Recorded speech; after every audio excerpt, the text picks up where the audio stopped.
سلام تعالنا حوالي عوني لما عمت فيديونا درما عاوز أله تزي عاوز محاورة ميديا أزرربتي خوينهم زوعات الفيديو ساتن كالوت واناوي حدش تحوريت ساتن بحوار بمخان كنكاتتل حيزلكم قريبا يخو تدلي أتصم دفعتل بتنتنا ولا تسأل شعية أصلين تسميت كاكو دي تقرأيكو يا أخت حزن غزل وانا إذا مسئر ردنا مجمريا مسحو ناس مستودننا أدي تقرأيكو يا أخت نبع أدي تقرأيكو يا أخت حزن دي إرتراوي هون تحزن أدي شعية هون تحزن تግራይ ካብቲ ኣጋጢምዋ ዘሎ ሽግር ትወፅሉ መንገዲ ጽምዶት እንኮይ ክብል ወድብ ሕወሓት ገሊጹ መንግስቲ ኤርትራ ኣብዚ ሕጂ እዋን ናጽዋር ሓዊሱ ብዙሓት ሓገዛት ንትግራይ ገብር ከም ዘሎ ተጋሊልና ጸላትና ጸላሊና ከይነውጽእ ጠጠው ዘበሎ ታደሰ ወረደ እዩ ምሳኹም ኣለኹ እናበለ ታደሰ ወረደ ምስ ጸላትና እናሰርሐ ከም ዝመጸ ለማዓንቲ ዛራ ሚድያ እውን ገሊጹዎ ኣሎ زياتو من كالوتن نايزالة تزي كالوت حدش تحوريتات بحار بمخان كنرينا سناي مكتتال إنو يسلك عبيتين الچانال زي حدش لهمكم ساعت لايك شير سبسكرايب نوغوركم جمروه نغطل الشمباركس فتوات تخطتلتي كمئتو مدب خوننا بوزلو معلة تزي بوغن منعسي تقراي ويكعا بوغن تقادلتي منعسي تقراي حدش مقلت صمدو انداوات يركب ات مقلت نسدما صمدو عين قبولونينا انداولو حد حساب انداقرو يركبو ات حساب نسدما كرمي مسي ارترام تقراقكم ويكعا مسقروي تزوتات كرمي متقراقكم أو حرام مريت زلو سراويتنا عطعرقنا خلون حساوهم اندقروا يركوا استي كم سبب تخطتي لنا من الملس تدلي أتصم دفعتل بتنتنا ولا تسأل بتنتنا لا تسأل مشاعية أصلين تسميت كاكو دي تقرأيكو يا أخت حزن غزل دي تقرأيكو يا أخت تبكي سلمنتاي اتو حرام مريت للجينا حونا تهونكم اللي تملسوا العدو تهونكم سمعنا اللي تفطر مسو وتهونكم مسؤولية ترادلو تهاجر لنا مسقرة مرددا مسقرة تجلدنا لودنا خنوكا لودنا نقتل أدي تقرأي نخنم بعللا تداس كود تقرأين بيودي إرترا يكون تاينا غيرناكم سخاتهم أنا الحزن لا نايم لي مهانس أتم أواش ملس كامباس للو بوش تخنا قرنت له بيزخا محكم سينا لمن لنا خلت له ربيزهم لا زكينا زيت وتينات مليسكم نجمر يا مسحواتنا صمدنا تايس أمدت لي مزير ترى تسميتنا خاوخه تايو خبر قصالي وانا إذا مسئر ردنا مجمريا مسحو ناس مستودننا أدي تقرأيكو يا أخت نبع أدي تقرأيكو يا أخت حزن دي إرتراوي هون تحزن أدي شعوية هون تحزن إذا هم لبقورنا لو لبهم تملسوا مسدوا حواتنا أرونا أتم حواتنا لنا لبقوروا أما خلاتهم بتاتينهم زلالهم كي يدفونا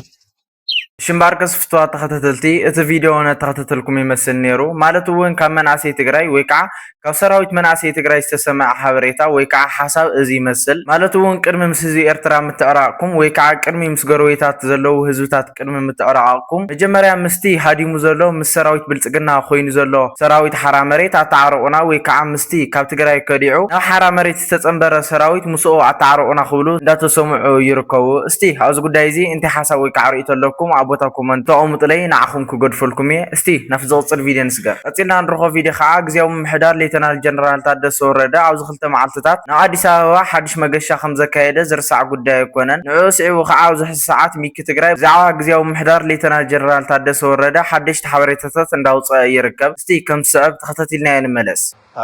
جنرال تادس ورده كم تلفولتو كاب مقاله نديس ابابا قدم خلته معلتن من تاي خيدو قلتنا قلت ايو حزب تقرا اوزيو حزب تقراي حزب اتران لب خنغورلو قالو خنغورلونا خنرادو زغبانا تايو اتا صمدو خوينا تطوبيلالا هيزن احنا عامن نفطرون عدل رخيبنا لنا سراوي تقراي تطاناخيرلو ግን ንዚ ሓይል እዚ ውድብ ሕወሓት ድሕረፍሪስካዮ እቲ ሰራዊት ምቁፃሩን ሰራዊት ትግራይ ኒ መፍራስን ቀሊሉ ኢሎም ዝሓሰቡ ንዕቀት እዩ እዚ ንዕቀት ኣብ ሰራዊት ትግራይ ንዕቀት ኣብ ውድብ ሕወሓት ንዕቀት ኣብ ህዝቢ ትግራይ ስለ ዝኾነ እዚ ቃልስና ብደንብ ጌርና ክርድአና ክእል ኣለዎ ስለዚ ሶኒ ይንሄሎ ማዓንት በኣና በአሜሪካ ያው ለይቲ ሶኒ ኣብ ትግራይ እውን ኣሎ ጽባሕ ምስ ወግሐ ሶሉስ ማለት እዩ ጀነራል ታደሰ ወረደ ናብ ትግራይ ክምለስ እዩ ጀነራል ታደሰ ወረደ ንሽዱሽተ ወርሒ ትግራይ ክመርሓ ሕወሓት ኣፍልጦ ዘይህበሉ ብልጽግና ኦሮሞ ኣብይ ኣሕመድ ምስ ህዝባዊ ወያነ ሓርነት ትግራይ مستناي وعد بفريا زفرم أكان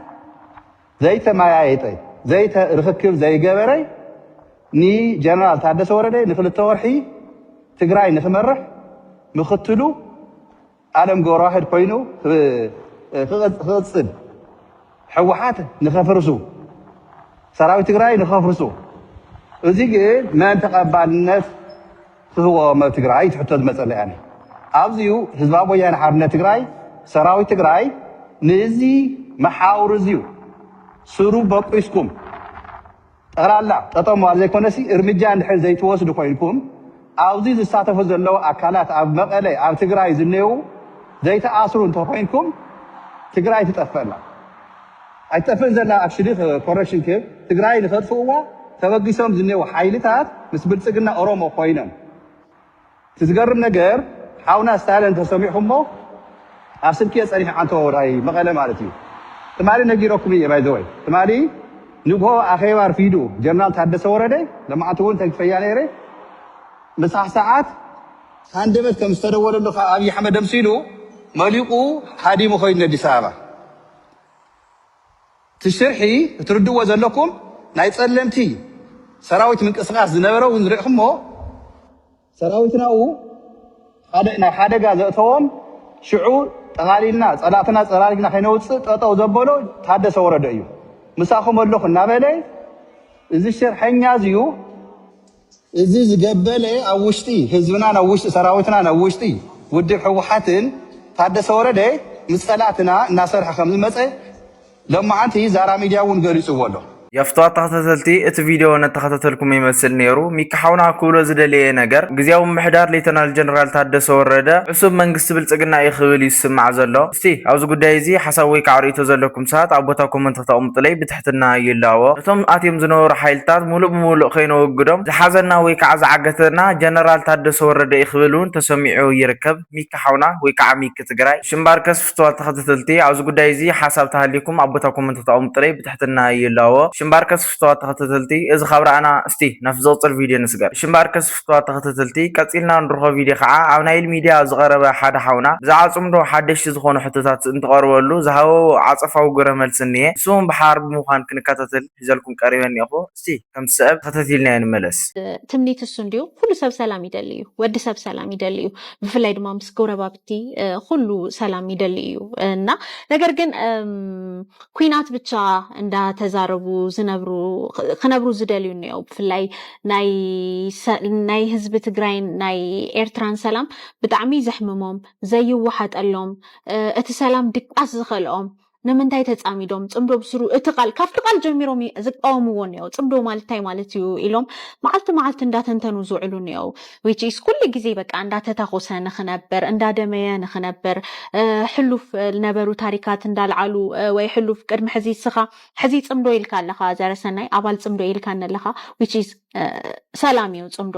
ብትዝርድአና ትርጉም ማለት እዩ ናይ ቀደም ስኻ ዝተዛረብካዮ ክኾን ይኽእል እዩ ወይ ዓወል ወይ ናይ ካልኦት እንዳምዘዙ እዚ እኮ ይብሉ ነይሮም ወይ ንሕና እውን ሰራሕናዮ ዜና ክኾን ይኽእል እዩ ሶ ሓሊፉ ሰላም ክኾን እዎ ክንብል ከለና ኖኖ ሰላም ኣይትኾኑን በቃ ዕድመ ልክዕኩም እንዳተታኮስኩም እንዳተቃተልኩም ክትነብሩ ኣለኩም ዝብሉ ድማ እኒአውና ምናልባት እዚ ፍርሒ እዚ ካብ ምንታይ ዝመፀ እዩ ምስ ጎረባብቲ ሰላም ምዃን ብፍላይ ድማ ናይ ኤርትራን ናይ ትግራይን ሰላም ድቃስ ለሰኣኖም ወገናትና ካብ ምንታይ ልምንጭ እዩ ፍርሖም ትብል ሕጂ ሓደ ካብ ሰላም ዝፍራሕ ነገር የለን ካብ ነገር ዝርባሕ ካብ ኩናት ዝረብሕ ሰብ ናይ ኩናት ረብሓታት ዘለዎም ሰባት ንሶም ዋላ ሓንቲ ፀፀር ዘይድርብዩ ካብ ኩናት ዝረብሑ ሰባት ኣለዉ ስለምንታይ እቶም ህዝብታት እንተተባኢሶም ኣብኡ መዓት ጥቕሚ ኣሎ ኣብ ባእሲ ህዝቢ ትግራይን ኣብ ባእሲ ህዝቢ ኤርትራን ዝጥቀም ሌባ ኣሎ ዝጥቀም መዳናገሪ ክልቲኡ ህዝቢ እንዳተዳመየ እናተቃተለ ንሱ ሰላም ዝነብር ኣብ መንጎ ክልተ ብኡሳት ህዝብታት እቶቱ ዝኻዕብት ክህብትም ዝኽእል ንግዲ ደቂ ሰባት ከካይድ ዝኽእል እንተተኻኢሉ እውን ናይ ሕቡእ ኣፅዋር ከሰጋግር ዝኽእል ውልቀ ሰብ ይኹን ማሕበራት ኣለዎ መሊኦም እዚኦም ነቲ ፅምዶ ዘይሽሙ ክህብዎ ኣወል ከምዚ ይብል ነይሩ ቅድሚ ሕጂ ኢሎም ቁራፅ ሸር ክብሉ ዘርሰናይ ቅድሚ ሕጂ ከምዚ ይብል ነይሩ ኢሎም ቁራፅ ሸር ክብሉ ዝውዕሉ ኣለዉ ኣብቲ ግዜ ንዋጋኣሉ ዝነበርና ንብል ነርና ዘይኮነሲ ዝለዓለ ንብል ነርና ስለምንታይ ከምኡ ንክኸውን እንዲ ትኩናት መፅኡ ድሕሪ እቲ ኩናት መፅኡ ኣብቲ ኩናት ጸሎት ኣይትገብርን ኢኻ ጸሎት ዝገብር ዝገር ዝሃቦ ኣሎ እቲ ጸሎት ዘይገብር ኣብትን ተፋታተን ናይ ተፋታተን መድረኽ ዝፈልጥ ሰብ ከዓ ስቂሉ ፀሎት ኣይገብርን እዩ ስለምንታይ ነርና ኮይና ወታደራት ንዋጋእ ነርና እዞም ሕጂ ብደገ ኮይኖም ዝዛረቡ ዘለው ሰላም ኣየድልን እዩ ፅምዶ ከምዚ እዩ ዝብሉ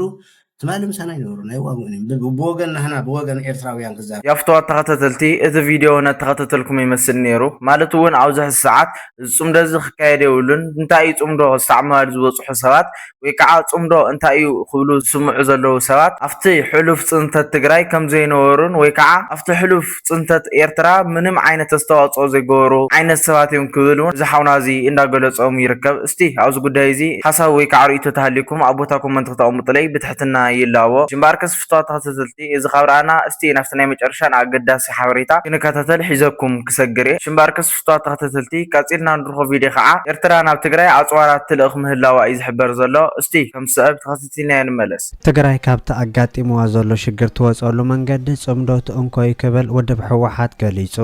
ኣማኻሪ ሚድያን ኮሚኒኬሽን ውድብ ሕወሓት ተጋዳላይ ሓድሽ ካሕሱ ንድምፂ ወያነ ኣብ ዝሃቦ መግለፂ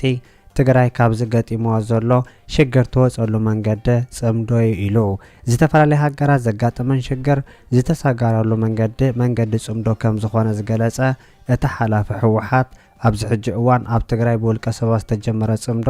ትካላዊ ብምግባር ናብ ረብሓ ክቕየር ኣለዎ ኢሉ እዚ ከምዚ ኢሉ እንከሎ ኣብ ከተማ ኣላማጣ ቅድሚ 2 መዓልቲ ኣብ ዝተኻየደ ኣኼባ ርክብ ህዝብን ህዝቢ ብመንግስታዊ ቴሌቭዥናት ድምፂ ወያነን ካልኦትን ዝተዘርግሐ ኮይኑ ኣብቲ መድረኽ መንግስቲ ኤርትራ ኣብዚ ሕጂ እዋን ንኣፅዋር ሓዊሱ ብዙሓት ሓገዛት ንትግራይ ገብር ከም ዘሎ ካብቶም መራሕቲ እቲ ኣኼባ ክዛረቡ ተሰሚዖም። የፍትዋ ተኸታተልቲ እቲ ቪድዮ ነተኸታተልኩም ይመስል ነይሩ ማለት እውን ኣብዚ ጉዳይ እዚ ሓሳብ ወይ ከዓ ርእቶ ተሃሊኩም ኣብ ቦታ ኮመንት ተቐምጡለይ ብትሕትና ይላዎ። እዚ ኤርትራ ጀሚራቱ ዘላ ናብ ትግራይ ኣፅዋር ምልኣኽ ንኸይተቋርፆ እየ ብትሕትና ዝላዎ። ሽምባርከስ ፍትዋ ተኸታተልቲ ናይ ሎማዓንቲ ቪድዮና ነዛ ስካዕ ዝተኸታተልኩማ ትመስል ነይራ። ብካሊእ ብልቕፅል ቪድዮ ሳዕ ንራኸብ ኣብ ዘለኹም ይመችኹም። ሰላም ኩንለይ ሰሰና እዩ።